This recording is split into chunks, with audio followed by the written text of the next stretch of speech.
عامر خان سے میری ملاقات ہوئی، میں نے اس کو کوئی دین کی بات نہیں کی، صرف محبت دی. اب تک اس کے میسج آتے کہ میں زندگی میں کسی سے متاثر نہیں ہوا، تم پہلے آدمی ہو جس سے میں متاثر ہوں. میں نے کوئی جادو کیا؟ صرف محبت. لوگوں کو محبت دو، قریب ہوں گے. میں جب گیا بڑی مشکل سے اللہ نے، ملاقات کا کوئی راستہ ہی نہیں تھا، وہ مجھے نہیں جانتا تھا، میں اسے نہیں جانتا تھا، تو کوئی موقع نہیں مل رہا تھا ملاقات کا. تو اللہ نے شاہد آفریدی کو بھیج دیا. شاہد آفریدی اس کی دوستی تھی، ہمارا جو کرکٹر ہے. میں نے اس سے فون پر کہا یار میری ملاقات تو کرا. اس نے ملاقات کروائی. تو اس نے مجھے کہا آدھا گھنٹہ ہے، آدھا گھنٹہ. جب میں پہنچا میکسیمم پونا گھنٹہ. میں نے ٹھیک.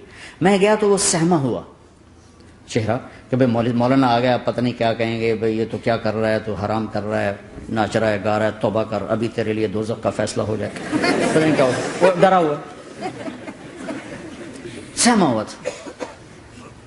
تو میرا ایک دور کالج لائف تھا. میرے اللہ نے مجھے ہدایت دی اور میں 3 دن کے لیے میں اس دوست کو، اس کی نسلوں کو دعائیں دیتا ہوں جو مجھے زبردستی پکڑ کے لے گیا. نہ میرا تبلیغ سے کوئی تعلق، نہ واسطہ، نہ میں کوئی ان سے متاثر.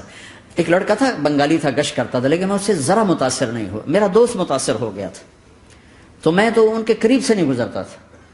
تو وہ اور میں اسکول میں اکٹھے آ رہے تھے، کالج میں اکٹھے آ رہے تھے.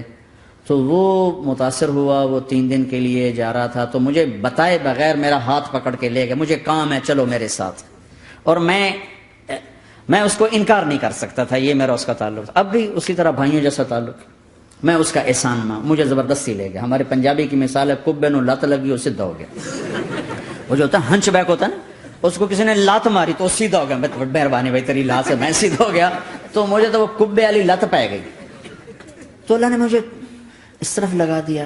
اور جب میری کالج لائف، میں نے کالج کا بہترین سنگر تھا، اسکول کا بہترین. یہ جنید جمشید کیا ہے جو اس زمانے میں یہ سارا کو ٹھا میں نے سارا کیا ہے.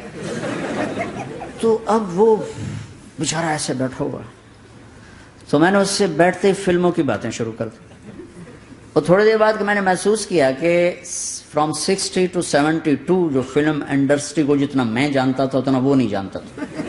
تو اس کے اوپر میرے علم کا روپ پڑ گیا. اس کی لائن کا علم تھا نا.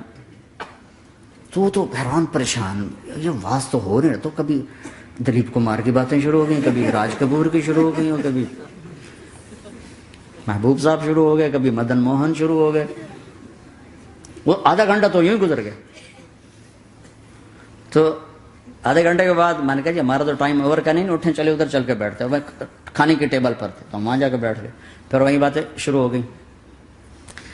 جب اس کا سارا خوف دور ہو گیا،